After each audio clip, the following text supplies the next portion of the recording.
Hi, everybody. My name is Athalie Painting, and I am a member of the Greater Philadelphia chapter of the Association of Talent Development. And I have the pleasure of talking to Christy Tucker today about her program, which is going to be held on May 20th. It's a lunchtime webinar from 12 p.m. to 1 p.m. Eastern Standard Time about scenario-based learning. And Christy Tucker has been in the industry for over 15 years, and she started Cineed about 10 years ago now, right, Right. Chris? Yep. Almost 10 years. Oh my God. Okay, so Yeah. you really have focused on scenario-based learning, and so do you want to tell me like how did that start for you? Like, how did you decide scenario-based learning was like the impactful thing that you wanted to focus on? So my career had started. I had been a K-12 music and band teacher, and I did corporate software training. I did the go around and teach everybody how to use Microsoft Office Yeah. stuff um, before switching to instructional design. Mhm. And the first instructional design job that I had was for a company that owns a number of for-profit universities. And everything we did there was based with some sort of story and based on projects. And so we gave them, a setup of a scenario. So Mhm. for example, I had a course on organizational change as part of a organizational psychology graduate concentration. And Mhm. so for that master's level class, we gave them a scenario where you're, part of your director of HR and you're working with these two companies who are merging, and here's the org chart and here's the things. And so here's the org chart, or you've got this particular problem that's Mm. going on. And so the assignments for that were never academic essays. it It was was always always like how to do the thing. it was always how to do the thing. Mm. If we were teaching marketing, it made a lot more sense to have them write a white paper than it did Mm. to have them do an academic essay. And so even though this was higher ed, it was higher ed aimed at working adults and Mm. very much geared towards, let's do the workplace skill, let's do a scenario that gives them some context to practice these skills. So In the the assessments real that world. in the real world, the Right. key phrase was authentic assessments. That was sort of the key phrase that we were using there. And it was using the stories to give them that context. So they were Mhm. practicing, within some sort of situation that would give them a reason for doing it besides the professor asked me to.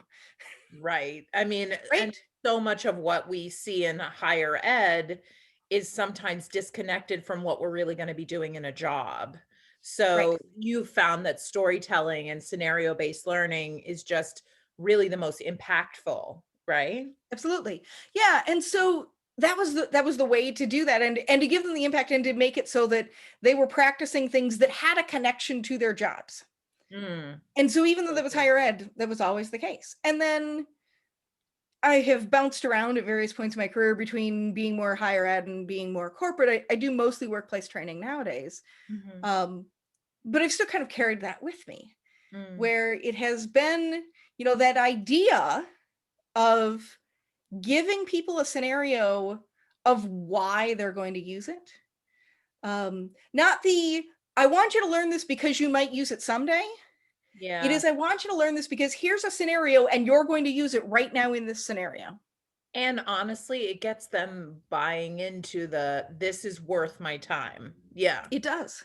It Mhm. does. Because we've all taken training that wasn't worth our time, that wasn't right, that Yes. or that maybe was, but like we couldn't make that connection. And we're all guilty of that as learners probably too, right? And as facilitators, And as facilitators certainly. and as trainers, where you do that, like, you'll need this someday, Right.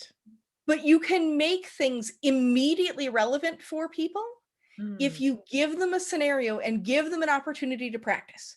Because let's face it, in a lot of workplace training, what we do great on sharing content, we Mhm. do less great at giving people opportunities to practice, to actually use the We skills. info dump on people We sometimes. info dump.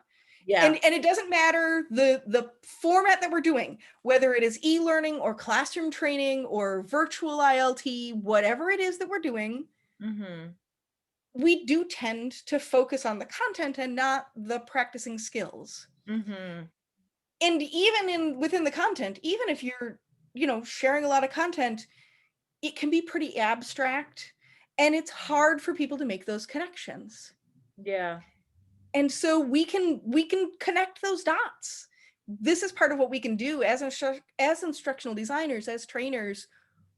Part of our job is to help the learners see why it matters. Absolutely, and be strategic about our choices in the activities that we put into our actual instructional design, right? Correct. I mean, Correct. and this is exactly what Christy's gonna talk about in more detail on, May 20th. So, we highly suggest you come to the program because there's gonna be some extra tips and tricks around scenario-based learning, and you're gonna hear from a professional with over 15 years of experience in the industry. So, thank you so much for joining me today, Christy. I really appreciate your time. And we cannot wait to have you facilitate this webinar with us on scenario-based learning. So we'll see you on May 20th, 12 p.m. Eastern Standard Time for a lunchtime webinar. Thank you. All right. Thank you very much.